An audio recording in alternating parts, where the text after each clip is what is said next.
ہماری تاریخ میں دوستوں نے یہ بات رقم کی ہے کہ ہمیں وہابی بولا ہے،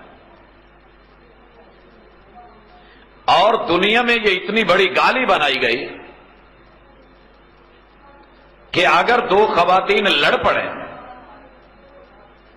لڑتے لڑتے دوسری کا منہ بند کرتے، اس کے منہ میں خنزیر بھی ڈال دے تو منہ بند نہیں ہوتا، لیکن اگر وہ یہ کہہ دے کہ تیرے منہ دے وچ دتا وہابی تو اسے چپ ہونا پڑتا ہے۔ یہاں تک بڑی گالی۔ یہ گالی، یہ نام کیا ہے؟ کسی کا نام؟ ہم نے پوچھا کہ بھائی آپ ہمیں وہابی کیوں کہتے ہیں؟ حق بنتا ہے جب کوئی نام رکھے، وہابی کیوں کہتے ہیں؟ دوستوں نے جواب دیا، اس لیے کہ آپ محمد بن عبد الوہاب کے پیروکار ہیں۔ آپ یہ جواب سب سے سنتے ہوں گے۔ دوست کہتے ہیں بھائیو، جو شخص یہ بات کہتا ہے، میرا دعویٰ سنیے، ضمیر آپ کے پاس ہے، عدالت آپ کی، آج میرا کچھ نہیں ہے، میرا صرف دعویٰ ہے اور اس پہ دلائل ہے۔ پہلی بات یہ ہے کہ جو شخص یہ کہتا ہے کہ پاکستان کے اہل حدیث یا دنیا کے اہل الحدیث محمد بن عبد الوہاب کو اپنا امام مان کے اسی کی باتوں کو مانتے ہیں، تو اس شخص کی تاریخ اور ہسٹری یا اس کا جرنل نالج درست نہیں ہے۔ جرنل نالج اس کا درست نہیں ہے۔ انٹرویو کے دوران اگر پتہ چل جائے کہ جو موصوف انٹرویو دے رہے ہیں، جو سوال پوچھے جا رہے ہیں، جو بات کر رہے ہیں، اس بیچارے کا جرنل نالج درست نہیں ہے۔ کیوں؟ کہ پوری دنیا کے اہل الحدیث کا اعلان ہے کہ ہم اپنا امام محمد بن عبد الوہاب کو نہیں، محمد الرسول اللہ کو مانتے ہیں۔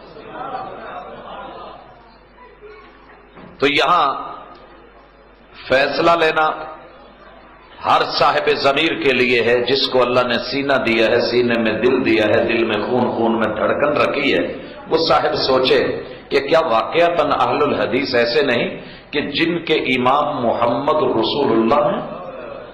دوسری بات، ہم نے کہا آپ نے ہمیں وہابی کیوں کہا؟ کہا اس لیے کہ محمد بن عبد الوہاب کو مانتے ہو، لہذا وہابی ٹھہرے۔ میں نے کہا بھائی، کل تک تو میں یہ سمجھتا تھا کہ شاید جرنل نالج ویک ہے، اب یہ بھی پتا چلا کہ ان بیچاروں کی صرف اور نحو بھی کمزور ہے، جس نے ہمیں اس لیے وہابی۔ آخر کسی نے تو یہ نام رکھا ہے نا، پھر کسی نے یہ تحریر کیا، کسی نے تقریر میں بیان کیا، وہ بے شک شیخ الحدیث ہو، وہ کوئی مفسر قرآن ہو، وہ کوئی بڑے سے بڑا فقیہ اور عالم ہو، وہ بڑے سے بڑا مناظر ہو، وہ نکتہ دان خطیب کیوں نہیں، لیکن میری نظر میں، میری سمجھ کے مطابق آپ کے ضمیر کی عدالت اور ایمان کا جج موجود ہے۔ ذرا پوچھئے گا اس بیچارے کے تو اصول نسبت ہی صحیح نہیں، وہ نحو بھی نہیں جانتا، لہذا میں دعوت دوں گا کہ آپ اگر یا تو اپنے اداروں کے مدارس کے نصاب کو دوبارہ سے ری شیڈیول کریں، یا پھر وہاں استاذ نئے لگائیں، کیونکہ جو پہلے استاذ لگائے ہیں انہیں صرف نحو، اصول نسبت نہیں آتی، اور اگر نہیں ملتے تو مجھے کہیے، میں جامع سلفیہ سے اپنے طالب علم فیصل آباد سے بھیج دیتا ہوں، وہ انشاءاللہ اچھا پڑھا لیں گے کہ محمد بن عبد الوہاب، محمد اور ہے، عبد الوہاب اور ہے، دو الگ شخصیتیں۔ محمد بیٹا ہے، عبد الوہاب باپ ہے۔ محمد بیٹا ہے، عبد الوہاب باپ ہے۔ لوگوں، یہ جو امام جس نے کتابیں لکھی، جس نے تحریک اٹھائی، جس نے یہ توحید کی دعوت کو عام کیا، اور لوگ ہمیں ان سے جوڑ کے کہتے ہیں کہ آپ اس لیے وہابی ہیں، اس کا نام عبد الوہاب نہیں ہے، اس کا نام محمد ہے۔ اس کا نام کیا ہے؟ محمد۔ اب محمد سے نسبت کرنی ہو تو کیا اصول نسبت تو عام پنجابی والے بھی جانتے ہیں، سیال کوٹ سے نسبت کرنی ہو تو کیا کہتے ہیں؟ سیال کوٹی، لاہور سے لاہوری۔ تو پھر حق تو یہ بنتا تھا نا کہ اگر ہمیں اس طرف جوڑنا بھی تھا، اور جوڑنے والا من کا سچا اور ضمیر کا صحیح تھا، اور جو کہہ رہا تھا وہ بات درست تھی، وہ سچا تھا، جھوٹ نہیں بول رہا تھا، دھوکہ نہیں دے رہا تھا، اور اس کی صرف نحو بھی صحیح تھی، تو ہمیں محمدی لکھتا نا۔ کیوں بھائیو؟ دعویٰ سمجھے؟ کہ ہمارے ساتھ کتنا بڑا فراڈ کیا گیا، اور وہ بھی دین کے نام پہ مسجد اور مدرسے میں بیٹھ کے.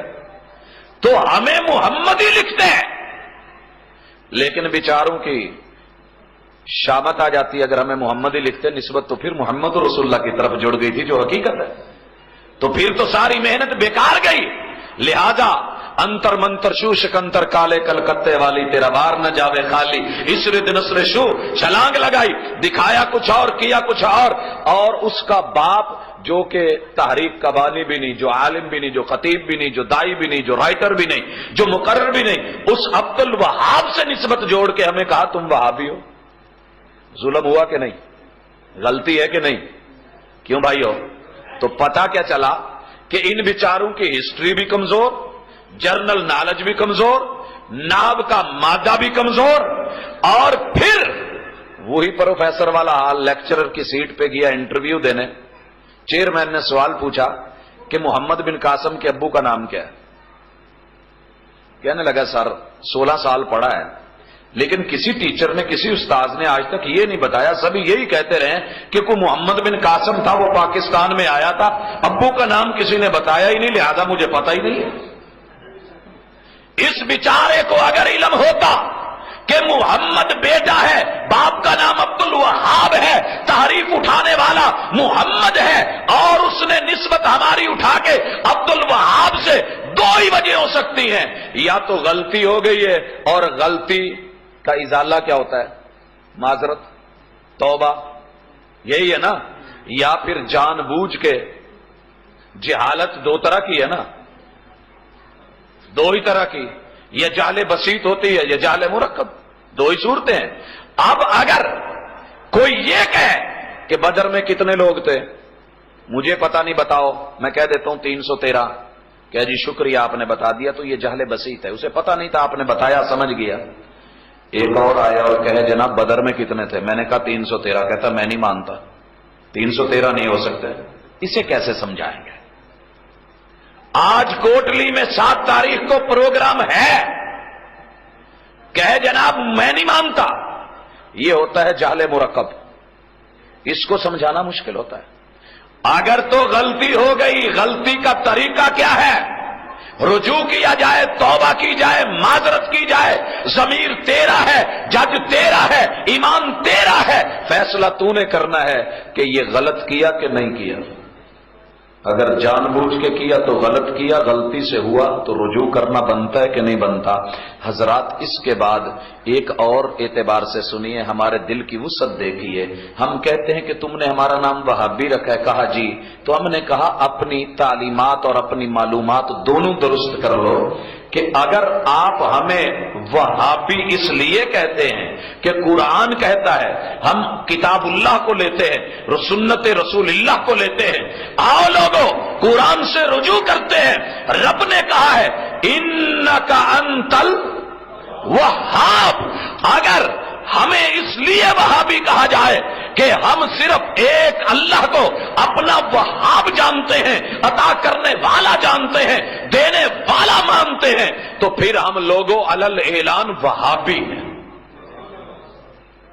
معلومات صحیح ہوئی، ضمیر کی عدالت میں کچھ چلا گیا ہے، فیصلہ لینا آپ کا کام ہے کہ آپ نے وہابی کس وجہ سے، لوگوں کے کہنے پہ جو سنا وہ صحیح ہے، یا انک انت الوہاب کی نسبت سے ہمارا تعلق دنیا کے کسی انسان کی طرف نہیں بلکہ عرش والے رحمان کی طرف. اگر کوئی کہے تو ہم ویلکم کریں گے، خوش آمدید کہیں گے. حضرات